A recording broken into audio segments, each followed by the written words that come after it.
Hello students, how are you? I'm Krishna Nayak, your chemistry teacher, and today we are going to discuss about the Bohr's atomic model, right? Earlier we discussed about two different models. First one, which is given by the J.J. Thomson. He gave a model like a plum pudding, right? And second, we discuss about the model given by the Rutherford, right? But Rutherford model having some drawbacks, like it does not explain the stability of an atom, and it's also not explain the hydrogen spectrum, right.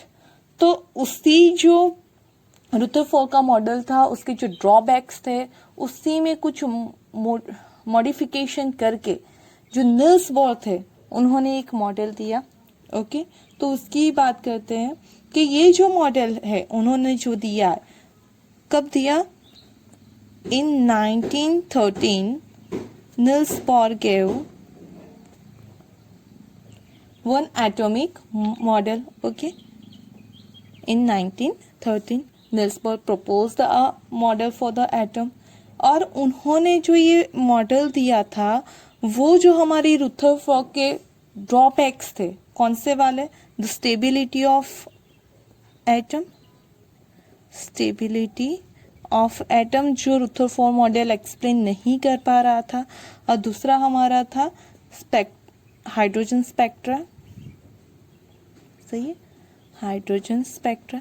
तो ये जो चीजें Rutherford model हमारा explain नहीं कर पा रहा था, उसके जो ड्रॉबैक्स थे वो यहाँ पे रिमूव हो गए, और उसी को अकॉर्डिंग निल्स बोर ने एक मॉडल दिया इन 1913. तो ये जो मॉडल दिया निल्स बोर ने, उसके जो पॉस्टुलेट्स है उसके बारे में हम स्टडी करते हैं. सही, पहले उसके पॉस्टुलेट्स देख लेते हैं. Postulates of Bohr's model. सही, कि उन्होंने जो बोला वो मॉडल कैसा था, उसके बारे में पहले हम थोड़ा सा डिस्कशन कर लेते हैं. Okay, the first postulate is that the electron in atom can move around the nucleus in a circular path of, main चीज है, फिक्स रेडियस एंड एनर्जी. सही है, ये जो बात थी वो यहाँ पे जो हमारे रुथरफोर्ड थे उन्होंने कही थी कि जो इलेक्ट्रॉन है वो जो हमारा न्यूक्लियस है उसके सराउंड में सर्कुलर पाथ में क्या कर रहे हैं? रिवॉल्व कर रहे हैं. लेकिन जो हमारे निल्स बोर है उन्होंने ये बता दिया कि ये जो इलेक्ट्रॉन जो रिवॉल्व करते हैं वो कहाँ रिवॉल्व करते हैं? एक फिक्स रेडियस में, फिक्स एनर्जी हैविंग जो रेडियस है उसी में वो रिवॉल्व करते हैं. एंड दिस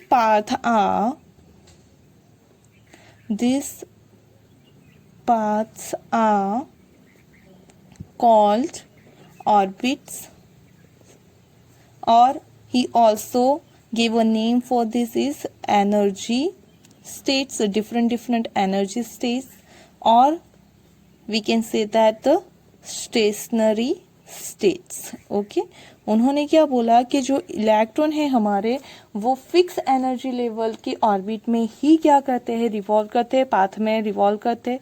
उसी पाथ को उन्होंने बोला ऑर्बिट, या फिर उसी को बोलते हैं एनर्जी स्टेट, और उसे बोलते हैं स्टेशनरी स्टेट्स. ओके, तो उन्होंने कैसा मॉडल दिया? उन्होंने बोला कि जो हमारा एटम है उसके सेंटर में न्यूक्लियस है, न्यूक्लियस के अंदर प्रोटॉन और न्यूट्रॉन दोनों हैं. सही है, उसके सराउंड में डिफरेंट एनर्जी लेवल के फिक्स पाथ है. सर्कुलर पाथ क्या है, लेकिन वो फिक्स है. सही है, और उसी में जो ये फिक्स पाथ है उसी में इलेक्ट्रॉन रिवॉल्व करते हैं. सही है, सपोज कि ये n=1 वाला पाथ है, n=2 है, n=3 है, और उसी को उन्होंने नाम दिए k शेल, L एम, सही है। तो ये जो K L M N up to dash dash है वो क्या है, सेल्स है। या फिर उसके ये n equal to 1, n equal to 3, n equal to 2, ऐसे डिफरेंट डिफरेंट एनर्जी की ऑर्बिट्स है, सही है। या उसे क्या बोलते हैं हम, स्टेशनरी स्टेट। यहाँ पे n इज इक्वल टू 1 ले तो उसे बोलते हैं ग्राउंड स्टेट। ओके, यहाँ पे अगर हम जो सबसे नजीक वाला, ये न्यूक्लियस के सबसे नजीक का जो है उसकी एनर्जी क्या होती है, कम होती है। अगर आप वो न्यूक्लियस से दूर जाते जाओगे तो जो एनर्जी है वो क्या होती जाएगी, इंक्रीज होती जाएगी। और इसी सर्कुलर पाथ में जो इलेक्ट्रॉन है वो क्या करते हैं, रिवॉल्व करते हैं, ऐसा बोला। जो हमारे रुदरफोर्ड थे उन्होंने ये तो बोला था कि बीच में न्यूक्लियस है और जो सर्कुलर पाथ है उसमें इलेक्ट्रॉन रिवॉल्व करते हैं, लेकिन उन्होंने बोला था वो कहीं भी रिवॉल्व कर सकते किसी भी सर्कुलर पाथ में, उन्होंने उसे अरेंज नहीं किया था। लेकिन जो नील्स बोर था उन्होंने क्या किया, तो नील्स बोर ने डिफरेंट डिफरेंट एनर्जी के डिफरेंट डिफरेंट पाथ दे दिए, सही है। एक फिक्स सर्कुलर पाथ दे दिया उन्होंने कि फिक्स पाथ में ही वो क्या कर सकते हैं, रिवॉल्व कर सकते हैं, दूसरे पाथ में वो रिवॉल्व करेंगे नहीं। ओके, जो दूसरा पोस्टुलेट्स था उनका वो था the energy of electron, the energy of an electron in the orbit does not change with time, सही है। उन्होंने दूसरा क्या बोला कि ये जो इलेक्ट्रॉन है, सही है, जो फिक्स एनर्जी की ऑर्बिट में जो इलेक्ट्रॉन है उसकी एनर्जी चेंज नहीं होती है टाइम के साथ। ओके, मतलब यहाँ पे जो हमारे इलेक्ट्रॉन है, सपोज के E is equal to n is equal to 1 में इलेक्ट्रॉन रिवॉल्व कर रहे हैं, तो आप किसी भी टाइम पे उसकी एनर्जी देखोगे तो उसकी एनर्जी चेंज नहीं होगी। वो एनर्जी कब चेंज होती है, सिर्फ दो ही कंडीशन में एनर्जी चेंज होती है, जब हम एनर्जी को ऐड करते हैं। ओके, जब हम एनर्जी को ऐड करते हैं तो अगर हमने एनर्जी ऐड की तो क्या होगा, जो इलेक्ट्रॉन है वो जंप करके जाएगा, jump from lower N to high N, सही है। कि यहाँ पे अगर कोई इलेक्ट्रॉन फर्स्ट ऑर्बिट में है, उसे हमने एनर्जी दे दी, तो वो क्या करेगा, वो एनर्जी लेके पहले में से दूसरे में या तीसरे में जंप कर देगा, सही है। मतलब जब हम एनर्जी देते हैं इलेक्ट्रॉन को तो वो लोअर एनर्जी लेवल से हायर एनर्जी में क्या करता है, जंप करता है। दूसरी कंडीशन वो है जब वो लूज करता है और एमिट करता है एनर्जी, सही है। तो ऐसी कंडीशन में क्या करेगा, वो जंप करेगा, jumps from high energy level, मतलब high n to lower n, सही है। कि जब उसमें से एनर्जी, यहाँ पे सपोज के कोई एक इलेक्ट्रॉन है तो वो क्या करेगा, अपनी एनर्जी को रिमूव करेगा और वो लोअर एनर्जी वाले स्टेट में चली जाएगी, सही है। तो उसी तरह से क्या हुआ, तो यहाँ पे यू कैन सी दैट कि जो हमारा इलेक्ट्रॉन्स है वो सर्कुलर मोशन में क्या कर रहे हैं, रिवॉल्व तो कर रहे हैं, लेकिन जो हमारा बोर मॉडल था वो स्टेबिलिटी एक्सप्लेन नहीं कर पाया। क्यों, उन्होंने बोला था कि अगर वो इलेक्ट्रॉन सर्कुलर मोशन में रिवॉल्व करते हैं तो कंटिन्यूअस क्या करेंगे, एनर्जी को रिलीज करेंगे और उसी तरह वो एक टाइम ऐसा आएगा कि जो हमारा न्यूक्लियस है उसके अंदर श्रिंक हो जाएगा, सही। ये ड्रॉबैक्स है रुदरफोर्ड के जिसकी बात करें। लेकिन उन्होंने क्या बोला कि ये जो इलेक्ट्रॉन रिवॉल्व कर रहे हैं फिक्स सर्कुलर पाथ में, उसकी एनर्जी फिक्स है, ना तो वो एनर्जी रिलीज करते हैं ना तो वो एनर्जी गेन करते हैं। कब तक नहीं करते, जब तक हमें बाहर से उसे एनर्जी ना मिले, या फिर वो एनर्जी मिलने के बाद जब हम एनर्जी देते हैं तो वो क्या करेगा, लोअर एनर्जी स्टेट से एक्साइटेड में जाएगा। फिर अगर वो एक्साइटेड में गया तो वहां वो फिक्स नहीं रहेगा, फिर थोड़ी देर बाद वो एनर्जी को रिलीज करेगा और फिर से वो कहाँ जाएगा, उसके ग्राउंड स्टेट में चला जाएगा या फिर अपने लोअर स्टेट में चला जाएगा, सही है। मतलब यहाँ पे वो अपने एनर्जी लेके एक्साइटेड स्टेट में जाता है या फिर जो एनर्जी है उसे रिलीज करके लोअर एनर्जी स्टेट में जाता है, लेकिन वो जो हमारा न्यूक्लियस है वहाँ श्रिंक होगा नहीं। मतलब कि हमारे जो इलेक्ट्रॉन, जो हमारा एटम है वो क्या हो गया, स्टेबल हो गया। वो एक एनर्जी लेवल में से दूसरे एनर्जी लेवल में एनर्जी रिलीज करके या फिर एनर्जी ले करके जा सकता है, सही है। लेकिन वो जो हमारा एटम है वो न्यूक्लियस में श्रिंक होगा नहीं। तो ऐसे उसने स्टेबिलिटी के बारे में भी बात कर ली उन्होंने, ओके। अब उन्होंने ये बोला कि जो वो एनर्जी रिलीज करता है या एमिट मतलब एमिट करता है या फिर एब्सॉर्ब करता है वो कितनी होती है, the frequency of radiation absorbed or emitted when transition occur between two stationary phase। सही है। जैसे कि हमने बोला एनर्जी लेगा तो ट्रांजिशन करेगा लोअर टू हायर में, और एनर्जी एमिट करेगा तब वो ट्रांजिशन करेगा हायर टू लोअर में। तो तब जो फ्रीक्वेंसी वो एमिट करता है न्यू, वो कितनी होती है, डेल्टा ई बाई एच जितनी होती है। डेल्टा ई क्या है, तो E2 - E1 है, सही है, बाई एच। तो ये जो एक्सप्रेशन है उसे क्या बोलते हैं, तो ये जो इक्वेशन दिया गया है, ये वाला जो इक्वेशन, सही है, उसे क्या बोलते हैं, तो बोर्स फ्रीक्वेंसी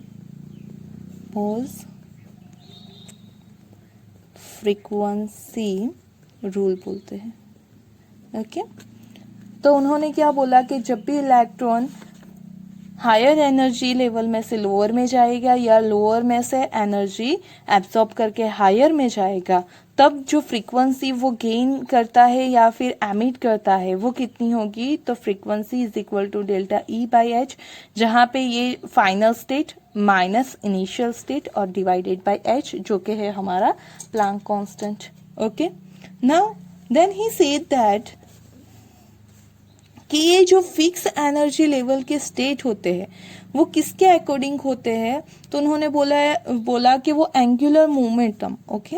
हम बात करते हैं उसके नेक्स्ट पोस्टुलेट की, कि द एंगुलर मोमेंटम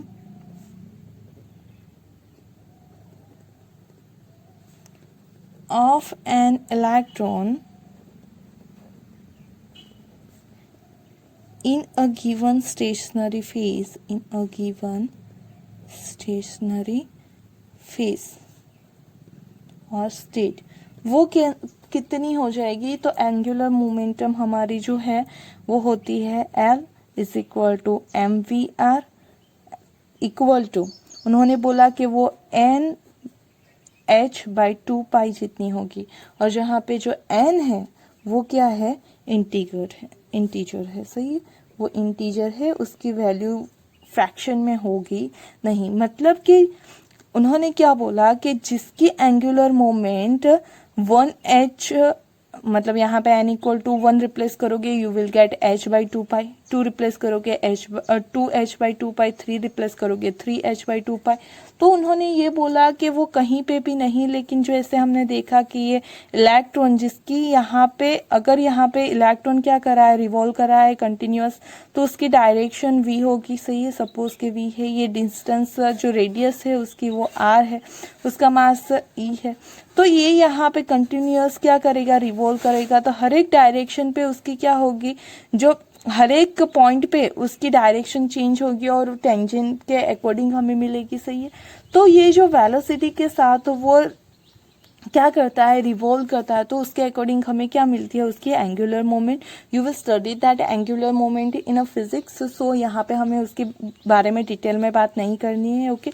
लेकिन ये जो एंगुलर मोमेंट है वो जिसकी ऐसे फिक्स वैल्यू में आए, उसी एनर्जी लेवल के वो क्या करता है तो ऑर्बिट में रिवॉल्व करता है, बाकी की जगह वो रिवॉल्व करेगा नहीं। कहाँ पे रिवॉल्व करेगा तो ये जो फिक्स वैल्यू होती है कितनी h/2π जितनी, उसी में वो क्या करेगा रिवॉल्व करेगा। वो यहाँ पे ऐसा नहीं बोल सकते कि 0.5 h/2π एंगुलर मोमेंटम वाली ऑर्बिट में रिवॉल्व करेगा, मतलब कि वो फिक्स जहाँ पे एनर्जी हो वहीं पे वो क्या करेगा तो रिवॉल्व करेगा। मतलब कि इसका जो अगर हम ये भी बोल सकते हैं कि ये जो हमारी बात है वो किसके अकॉर्डिंग है, तो ये हमें ये बताती है कि क्वांटाइजेशन बताता है। ये जो रूल है वो क्या बताता है, क्वांटाइजेशन बताता है। क्यों क्वांटाइजेशन बताता है, और जो क्वांटाइजेशन होता है वो किसे प्रूव करता है, तो एटॉमिक स्पेक्ट्रा को कैसे प्रूव करता है उसके बारे में हम देखते हैं। और ये क्वांटाइजेशन क्या है उसके बारे में भी बात करते हैं। क्वांटाइजेशन मतलब एक fix value, quantize value. Okay, suppose कि यहाँ पे हमने बोल दिया कि एंगुलर मोमेंट क्या है तो फिक्स है। जो हमने ये आगे वाली इक्वेशन दी थी nu is equal to delta E/h वाली, सही है। तो यहाँ पे हमने बोला कि अगर एंगुलर मोमेंटम फिक्स है, मतलब वो कोई फिक्स ऑर्बिट में ही क्या करेगा रिवॉल्व करेगा। अगर फिक्स ऑर्बिट में रिवॉल्व करेगा तो उसके अकॉर्डिंग जो उसकी एनर्जी है वो भी क्या हो जाएगी, फिक्स हो जाएगी, सही है।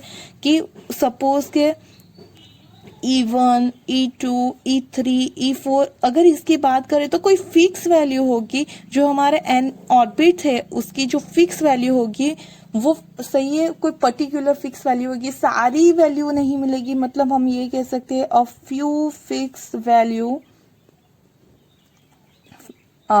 फ्यू फिक्स एनर्जी लेवल मिलेंगे हमें, सही है।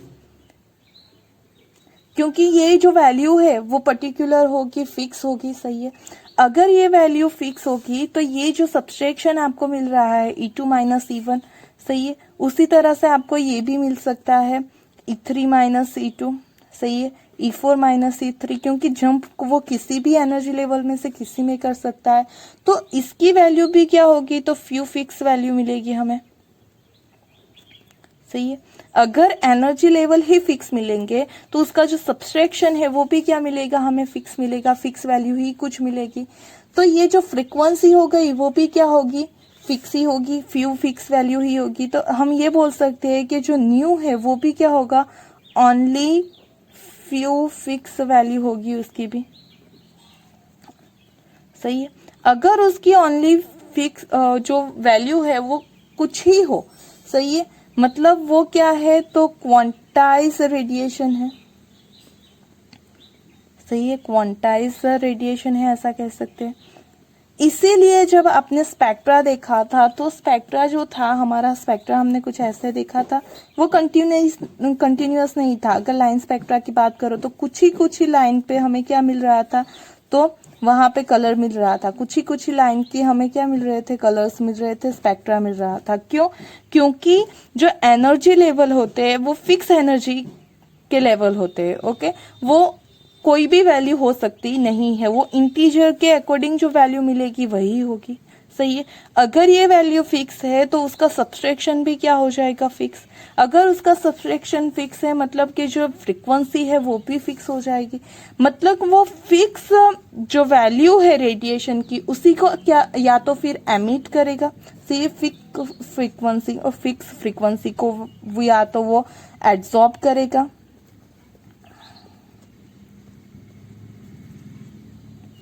सही है, एब्जॉर्प्शन होगा, वो भी क्या कैसा होगा, फिक्स फ्रीक्वेंसी का। या तो जो एमिशन है वो भी किसका होगा, फिक्स फ्रीक्वेंसी का, सही है। मतलब उसी फ्रीक्वेंसी के अकॉर्डिंग यहाँ आपको क्या मिलेगा, स्पेक्ट्रा मिलेगा। तो ये जो क्वांटाइज एनर्जी लेवल है, जो रुथरफोर्ड का मॉडल, जो स्पेक्ट्रा है वो मॉडल रुथरफोर्ड का एक्सप्लेन नहीं कर पा रहा था, वो किसने कर दिया, नील्स बोर ने। क्यों, क्योंकि उसके पास जो एनर्जी लेवल है वो फिक्स है वैल्यू के एनर्जी लेवल से, सही है। अगर एनर्जी लेवल फिक्स वैल्यू के है तो उसका सब्सट्रैक्शन भी फिक्स होगा, मतलब उसके अकॉर्डिंग जब ट्रांजिशन होगा वो एनर्जी एब्जॉर्ब करके लोअर टू अपर में जाएगा, और जो एब्जॉर्प्शन स्पेक्ट्रा मिलेगा या फिर वो जो एनर्जी है वो फिक्स फ्रीक्वेंसी की एनर्जी को रिलीज करके एमिट करके जो अपर टू लोअर में जाएगा और एमिशन स्पेक्ट्रा मिलेगा, वो दोनों हमारे ये नील्स बोर मॉडल से एक्सप्लेन होते हैं, जो कि हमारे रुदरफोर्ड मॉडल से एक्सप्लेन नहीं हो पा रहे थे। सही है। और ये जो वैल्यू है वो किसके अकॉर्डिंग उन्होंने बोला कि जो एंगुलर मोमेंटम है हमारी उसकी कुछ फिक्स वैल्यू होती है जो कि n/h2π से मिलती है, और वहीं पे हमारी वो एनर्जी लेवल हमें मिलेंगे। ओके, तो ये हम बात करें उसके जो नील्स बोर के मॉडल है उसके पोस्टुलेट्स की। ओके, अब नेक्स्ट पोस्टुलेट की बात करते हैं हम। उन्होंने ये बोला कि the energy of stationary phase, the energy of stationary state वो कितनी होगी, तो उन्होंने उसके लिए भी एक फॉर्मूला दी है, En is equal to minus RH/n²। सही है। n क्या है यहाँ पे हमें पता है, जो नंबर ऑफ शेल है वो हमें पता है कि n क्या होता है, नंबर ऑफ शेल, जो कि n इज इक्वल टू 1 2 3 हो सकता है। जो RH है वो क्या है, तो रीडबर्ग कांस्टेंट है, वो है रीडबर्ग कांस्टेंट, और उसकी जो वैल्यू है वो कितनी आती है 2.18 इंटू 10⁻⁻18 जूल। सही है। तो उसी के अकॉर्डिंग हमें ये क्या मिलेंगे, तो एनर्जी लेवल्स मिलेंगे। ओके, ये जो इन्होंने बोला था वो किसके लिए है, हाइड्रोजन के लिए, स्पेसिफिक हाइड्रोजन के लिए था। ओके, अगर हम कोई ऐसे एटम की बात करें जिसके पास नंबर ऑफ जो इलेक्ट्रॉन है वो एक ही हो, ऐसे कोई भी एलिमेंट के लिए उसके एनर्जी की बात करें तो एनर्जी हो जाएगी माइनस RH, यहाँ पे आ जाएगा हमारा Z² डिवाइडेड बाय n²। यहाँ पे क्या हो जाएगा, Z²। Z क्या है, हमारा एटॉमिक नंबर। सही है।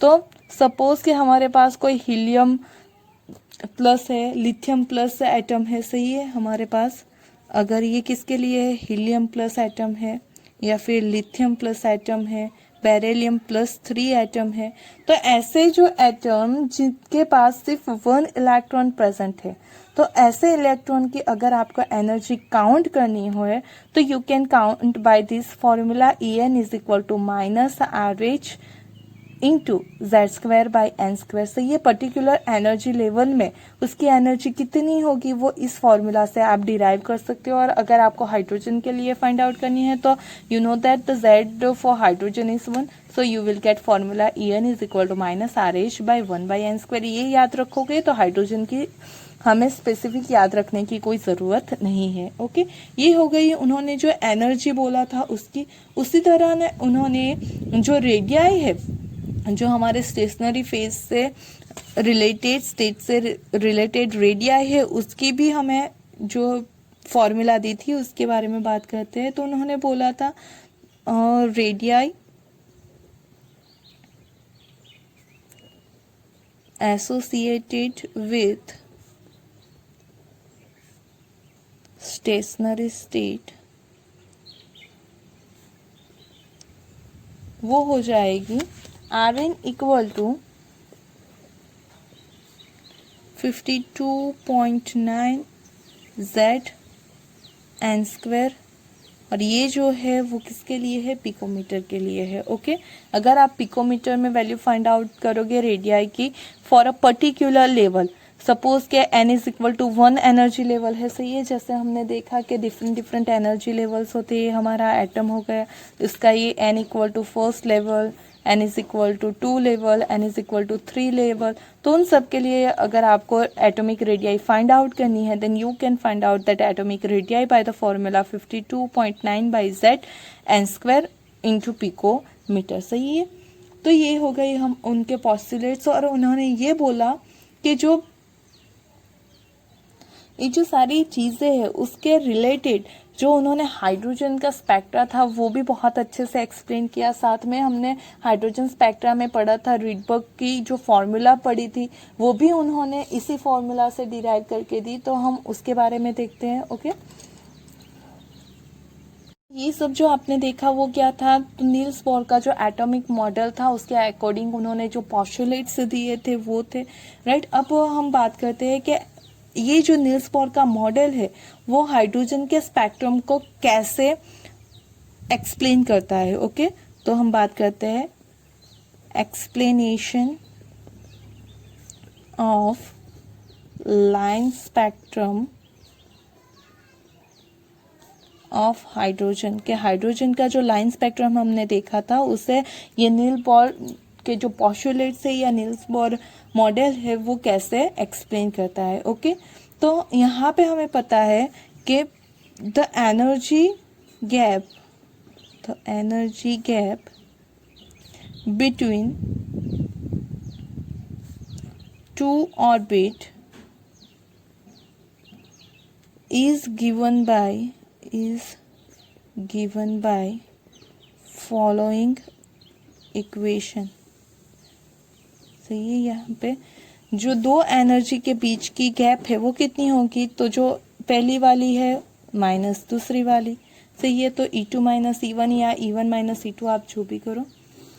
अब यहाँ पे हमें वैल्यू पता है क्या है, तो माइनस, अगर किसी दो के बारे में है तो यहाँ पे हमने E की वैल्यू यहाँ पे ही देखी है हमने, क्या है, तो minus RH Z square by N square.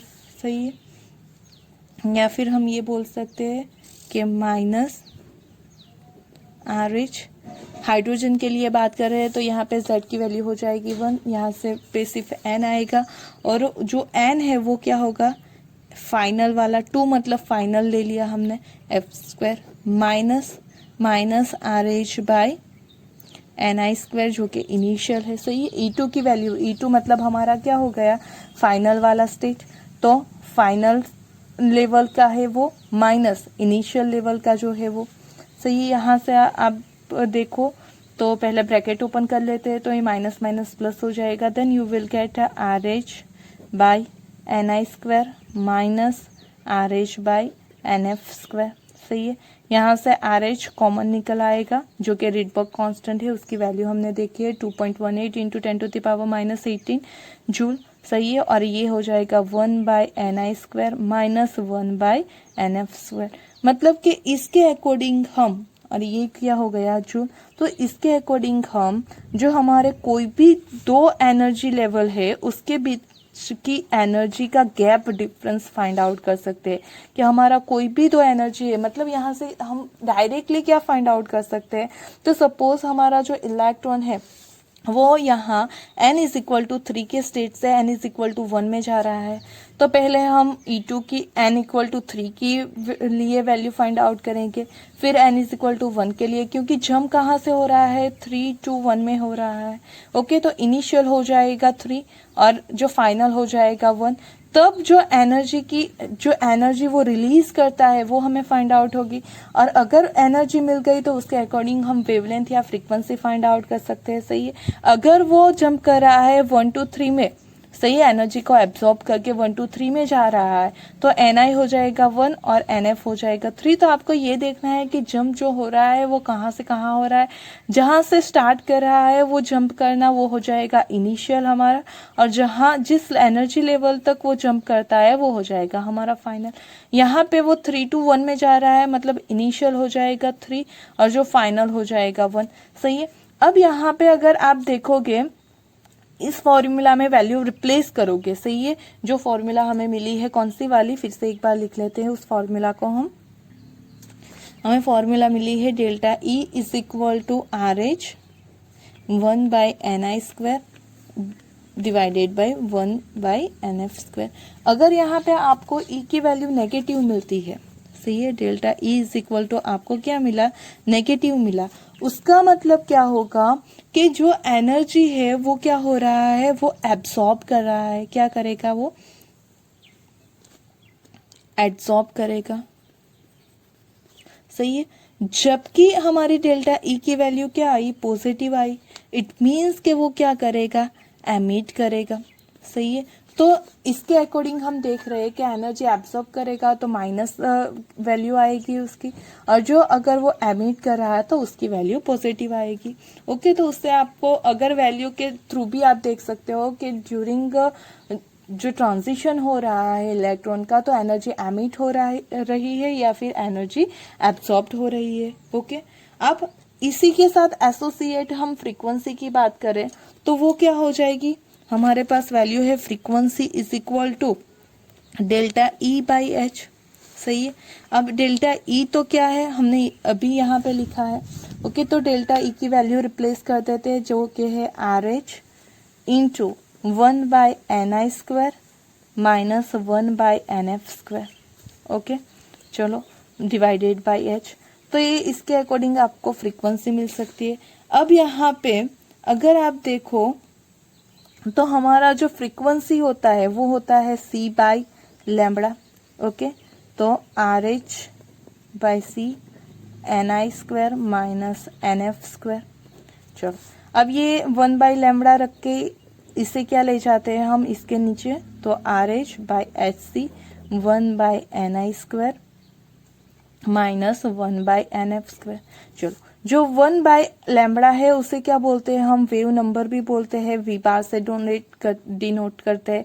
ये जो रिडबर्ग कांस्टेंट है उसकी वैल्यू है 2.18 इंटू 10⁻⁻18। जो हमारा प्लैंक कांस्टेंट है उसकी वैल्यू है 6.626 इंटू 10⁻⁻34। जो सी है उसकी वैल्यू है 3 इंटू 10⁸। सही है, और ये हो गया हमारा ni² माइनस nf²। सही है।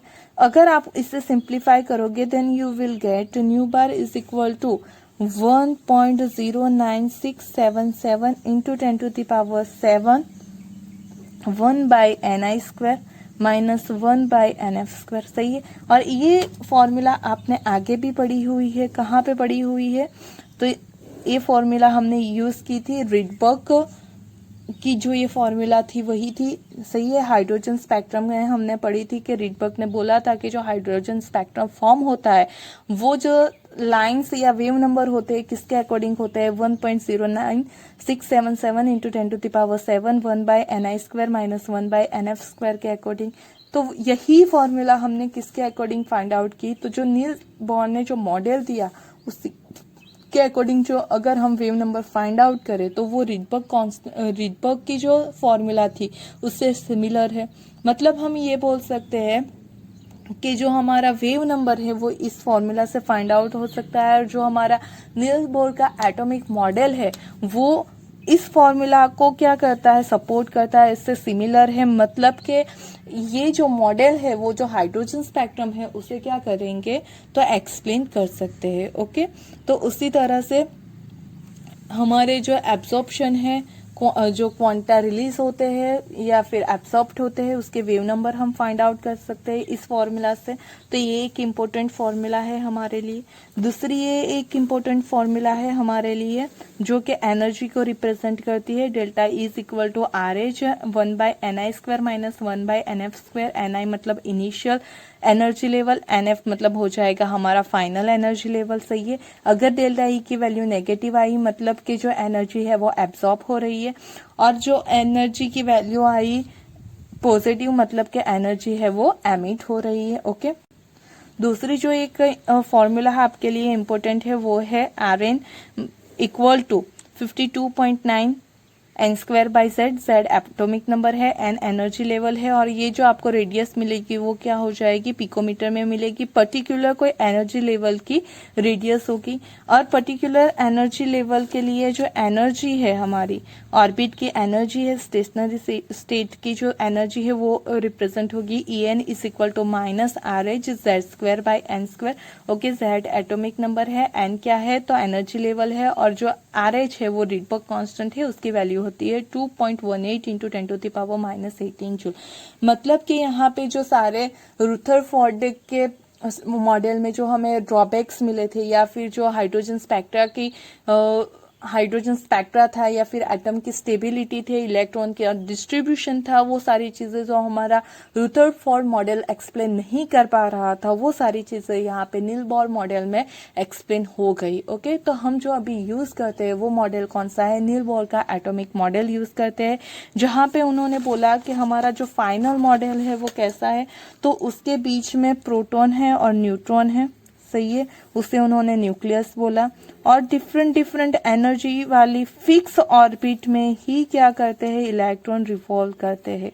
वो इलेक्ट्रॉन कितने होते हैं कोई एक ऑर्बिट में, और उसकी एनर्जी क्या होती है, उसकी रेडियस क्या है, ये एनर्जी लेवल की रेडियस क्या है या एनर्जी लेवल की रेडियस क्या है, सही है। ए पर्टिकुलर एनर्जी लेवल की एनर्जी कितनी होती है, या फिर इलेक्ट्रॉन एक एनर्जी लेवल से दूसरे एनर्जी लेवल में जो जंप करता है तो उसी के ड्यूरिंग जो रेडिएशन की वेवलेंथ या फ्रीक्वेंसी की वेवलेंथ को वो एमिट करता है वो कितनी है, एनर्जी कितनी एब्जॉर्ब या रिलीज करता है वो क्या है, या फिर साथ में नंबर ऑफ जो वेव नंबर होते हैं वो कितने number of photon electron emit करता है, क्वांटा एमिट करता है या एब्जॉर्ब करता है, वो सारी चीजें हम नील बोर के मॉडल के अकॉर्डिंग कैलकुलेट कर सकते हैं। ओके, जो नंबर ऑफ इलेक्ट्रॉन है या फिर ये नंबर ऑफ एन जो आप देख रहे हैं वो नंबर, यहाँ हमने बोला n is equal to 1, n is equal to 2, वो सब चीजें क्या है उसके बारे में बात करेंगे। उसके साथ एक और थोड़ा सा जो मॉडल में मॉडिफिकेशन आया है जो कि श्रोडिंगर ने किया था, तो उसके बारे में हम नेक्स्ट लेक्चर में पढ़ेंगे। Okay, thank you, hope you understand about the Niels Bohr model. यहाँ पे जो आपको ये फॉर्मूलाज मिल रही है वो बहुत इंपॉर्टेंट है, आपके न्यूमेरिकल्स में आपको ये काम आएगी। Okay, thank you.